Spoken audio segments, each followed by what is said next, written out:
ब्रह्ममुरारिसुरार्चितलिङ्गं निर्मलभासितशोभितलिङ्गं जन्मज दुःखविनाशकलिङ्गं तत्प्रणमामि सदा शिवलिङ्गम् देवमुनिप्रवरार्चितलिङ्गं कामदहं करुणाकरलिङ्गं रावणदर्पविनाशकलिङ्गं तत्प्रणमामि सदा शिवलिङ्गं तत्प्रणमामि सदा शिवलिङ्गं तत्प्रणमामि सदा शिवलिङ्गं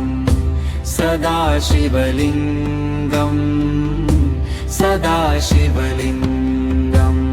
सर्वसुगन्धिसुलेपितलिङ्गं बुद्धिविवर्धनकारणलिङ्गं सिद्धसुरासुरवन्दितलिङ्गं तत्प्रणमामि सदा शिवलिङ्गम् कनकमहामणिभूषितलिङ्गं फणिपतिवेष्टितशोभितलिङ्गं दक्षसुयज्ञविनाशकलिङ्गं तत्प्रणमामि सदा शिवलिङ्गं तत्प्रणमामि सदा शिवलिङ्गं तत्प्रणमामि सदा शिवलिङ्गं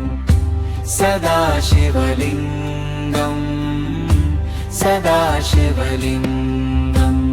कुङ्कुमचन्दनलेपितलिङ्गं पङ्कजहारसुशोभितलिङ्गं सञ्चितपापविनाशकलिङ्गं तत्प्रणमामि सदा शिवलिङ्गम् देवगणार्चितसेवितलिङ्गं भावैर्भक्तिभिरेव च लिङ्गं दिनकरकोटिप्रभाकरलिङ्गं तत्प्रणमामि सदा शिवलिङ्गं तत्प्रणमामि सदा शिवलिङ्गं तत्प्रणमामि सदा शिवलिङ्गं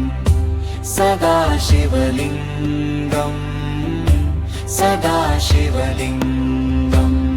अष्टदलोपरिवेष्टितलिङ्गं सर्वसमुद्भवकारलिङ्गम् अष्टदरिद्रविनाशकलिङ्गं तत्प्रणमामि सदा शिवलिङ्गं सुरगुरुसुरवरपूजितलिङ्गं सुरवनपुष्पसदार्चितलिङ्गम् परमपदं परमात्मकलिङ्गं तत्प्रणमामि सदा शिवलिङ्गं तत्प्रणमामि सदा शिवलिङ्गं तत्प्रणमामि सदा शिवलिङ्गं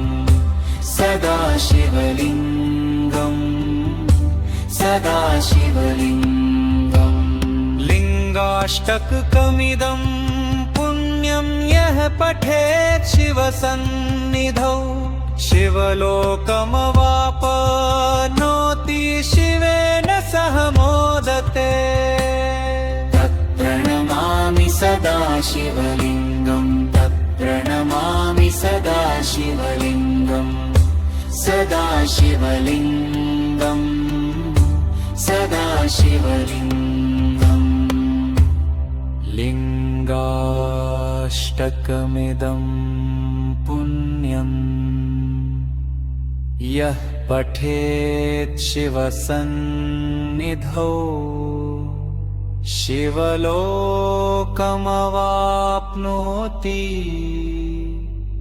शिवेन सह मोदते।